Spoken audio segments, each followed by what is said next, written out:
Queridos amigos, amables hermanos en Cristo, quiero leer la palabra de Dios en esta ocasión en el Evangelio según Mateo, el capítulo 7. Mateo capítulo 7, y vamos a leer los primeros 14 versículos de este capítulo. Dice así: No juzguéis para que no seáis juzgados, porque con el juicio con que juzgáis, seréis juzgados, y con la medida con que medís, os será medido. ¿Y por qué miras la paja que está en el ojo de tu hermano, y no echas de ver la viga que está en tu propio ojo? ¿O cómo dirás a tu hermano, déjame sacar la paja de tu ojo, y he aquí la viga en el ojo tuyo? Hipócrita, saca primero la viga de tu propio ojo, y entonces verás bien para sacar la paja del ojo de tu hermano. No deis lo santo a los perros, ni echéis vuestras perlas delante de los cerdos, no sea que las pisoteen y se vuelvan y os despedacen. Pedid y se os dará, buscad y hallaréis, llamad y se os abrirá, porque todo aquel que pide, recibe, y el que busca, halla, y al que llama, se le abrirá. ¿Qué hombre hay de vosotros que si su hijo le pide pan, le dará una piedra? ¿O si le pide un pescado, le dará una serpiente?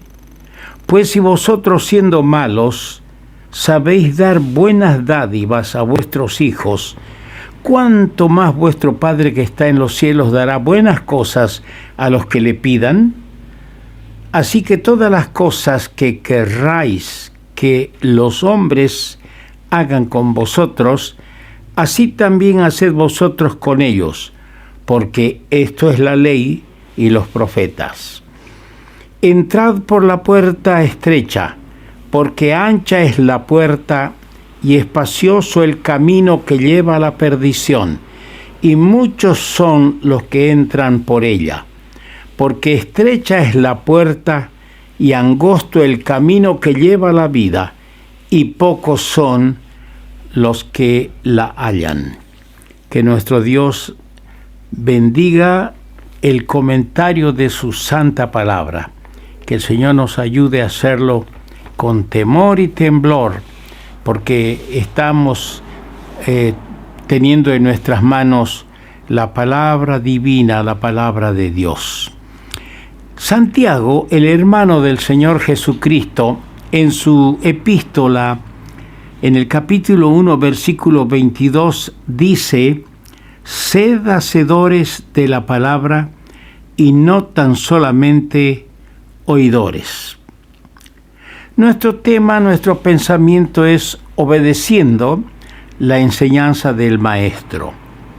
Porque el gran Maestro de Nazaret, el Señor Jesucristo, el Hijo de Dios, es el que, subiendo al monte, planteó lo que denominamos el Sermón del Monte.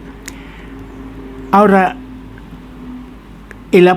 Santiago, el hermano del Señor, nos aconseja a que seamos hacedores, cumplidores de los mandatos de Dios, no solamente nos deleitemos en ser oidores. Con este capítulo 7 de Mateo, el Señor Jesús concluyó su inigualable Sermón del Monte, habiendo ello causado tan profunda impresión en sus oyentes que se admiraban de su doctrina, dice el versículo 28. Y con justificada razón, porque como dirían los alguaciles, jamás hombre alguno ha hablado como este hombre. Así dijeron los alguaciles que fueron enviados para prender al Señor, y escucharon su enseñanza y volvieron ¿Por qué no le habéis prendido, no le habéis traído? Porque jamás hombre alguno habló como este hombre. Eso lo registra el evangelista Juan en su capítulo 7, versículo 46.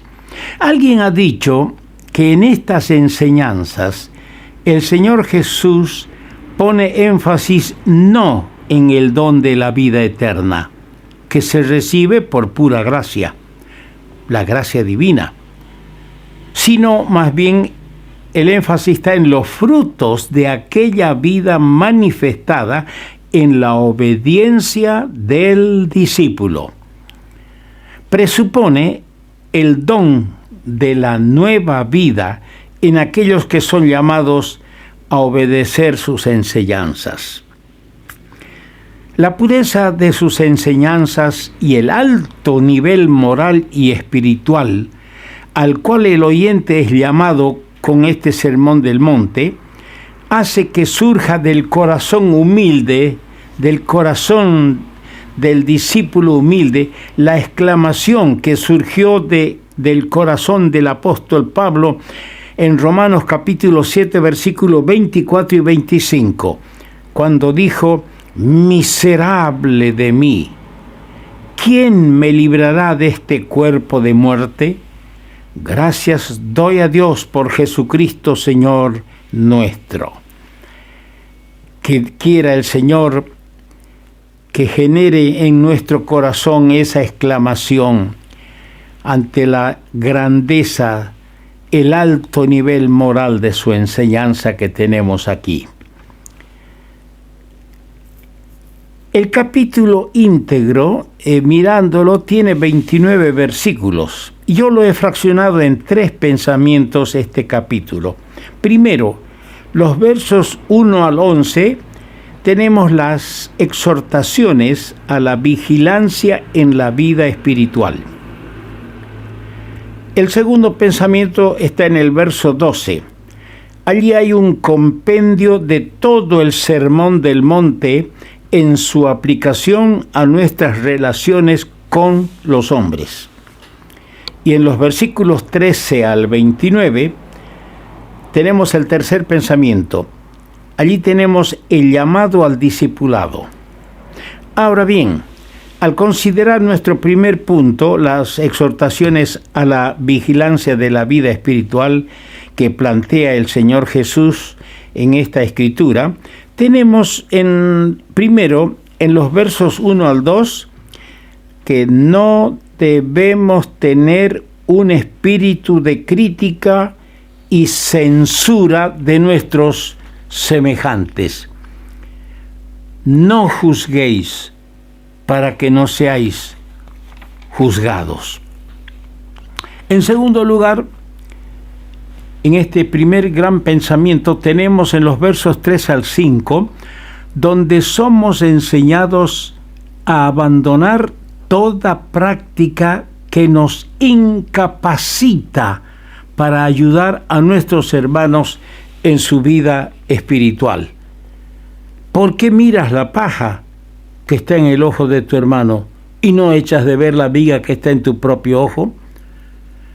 ¿O cómo dirás, con qué moral dirás a tu hermano: déjame sacar la paja de tu ojo y aquí la viga en el ojo tuyo? Hipócrita, saca primero la viga de tu propio ojo y entonces verás bien para sacar la paja del ojo de tu hermano. En tercer lugar, entendemos por el versículo 6, y lo voy a leer: no deis lo santo a los perros, ni echéis vuestras perlas delante de los cerdos, no sea que las pisoteen y se vuelvan y os despedacen.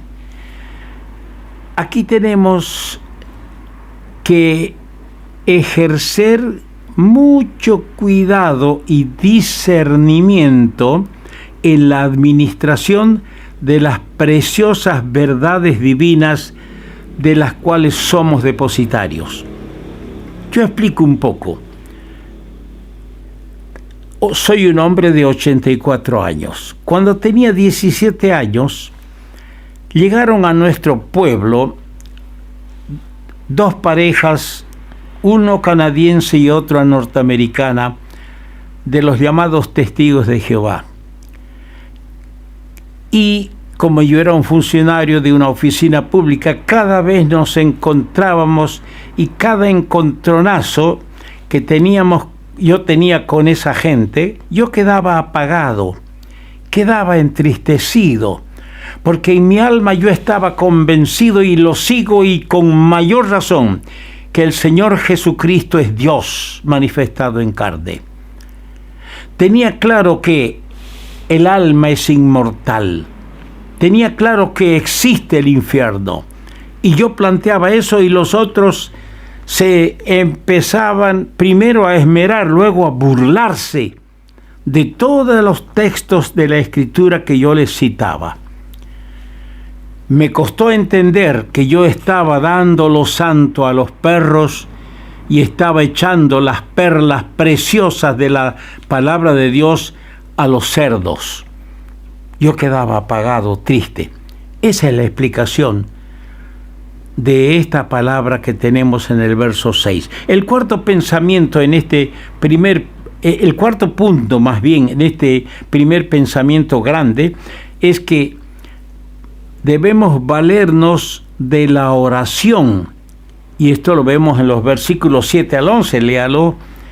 Debemos valernos de la oración como medio de crecimiento espiritual. Qué bien nos hace vivir una vida de oración como discípulos del Señor Jesucristo. Ahora, en el segundo gran pensamiento, que lo tenemos en el versículo 12, y lo leo también, dice: así que todas las cosas que querráis que los hombres hagan con vosotros, así también haced vosotros con ellos, porque esto es la ley y los profetas. Aquí tenemos el segundo gran pensamiento.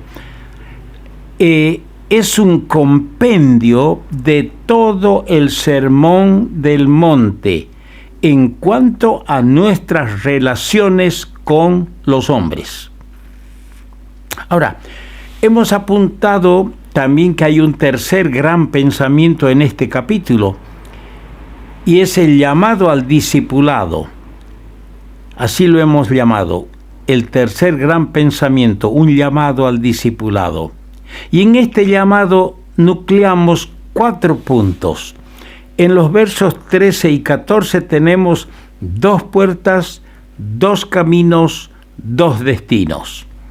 En los versos 15 al 20 tenemos 2 árboles y 2 clases de fruto. En los versos 21-23 tenemos 2 clases de discípulos y 2 resultados. En los versos 24 al 29 tenemos 2 clases de hombres, 2 casas y 2 fundamentos. Claro que vamos a desmenuzar y ahondar el pensamiento en cuanto a estas cosas en la próxima meditación.